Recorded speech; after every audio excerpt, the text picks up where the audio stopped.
गाजरको हल्ला बनाउनको लागि 1 किलो गाजर, 1 गिलास दुध र लिएका छौँ बदाम, काजु र गरम मसला हामीले।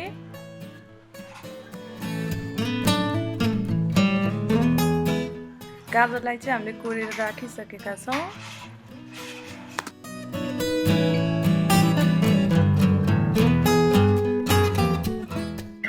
अब चाहिँ हामीले एउटा प्यान बसाएर ग्यास अन गरेका छौँ अनि यसमा 2 चम्चा जति घिउ राख्यौँ हामीले।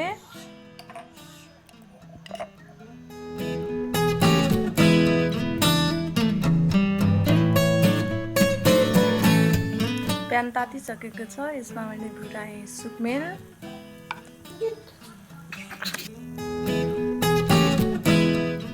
अब यसमा राख्छौँ काजु अनि बदाम राख्छौँ यसमा। यसलाई एकैछिन फ्राई गर्छौँ।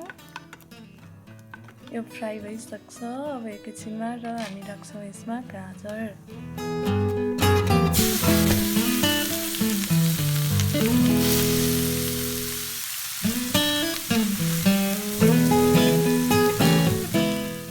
गाजर राखिसकेका छौँ। यसलाई चाहिँ हामी 2 मिनेट जति फ्राई गर्छौँ।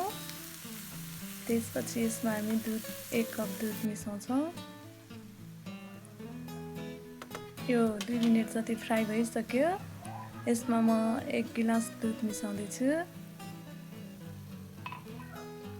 र यसलाई एकैछिन चलाएर यसलाई ढाकेर पकाउनुपर्छ।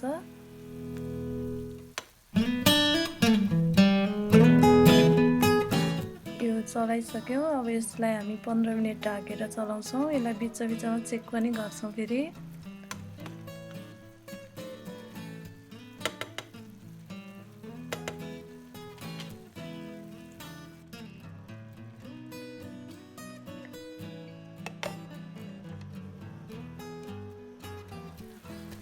एकचोटि यसलाई चेक गरी हेरौँ है त।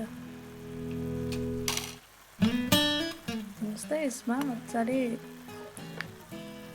गाजरको पानी निस्केको छ अनि दुध पनि मिक्स भएर पाकिरहेको छ। यो सुकिसकेको छैन दुध।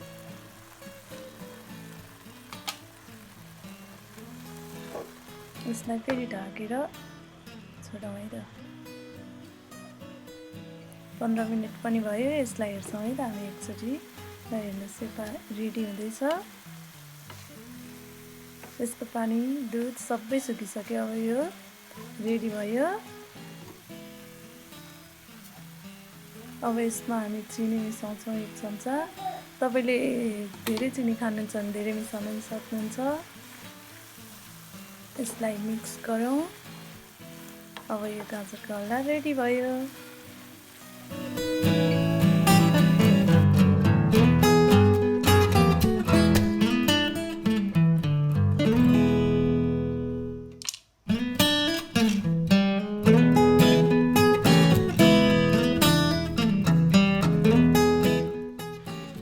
यसलाई हामी अब प्लेटमा राख्छौँ। हजुरहरूले पनि यस्तै गरी गाजरको हल्वा बनाएर साथीभाइ र परिवारसँग बसेर इन्जोय गर्नुहोला। हजुरहरूलाई यो भिडियो राम्रो लाग्यो भने लाइक र सब्स्क्राइब गरिदिनु होला है त।